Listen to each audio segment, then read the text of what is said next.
நான்காவது சீமன் நாராயணன், ஐந்தாவது திரௌபதாதேவி, ஆறாவது மதுரவட்ட சுவாமி, ஏழாவது ஏழு எண்ணிமாறு.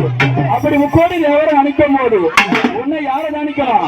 அகிலாண்ட கோடி பிரம்மாண்ட நாயகி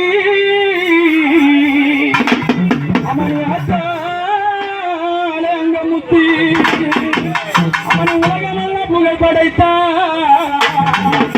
அவனை உமையானே அங்க முத்தி தரணி தந்தான தான தானே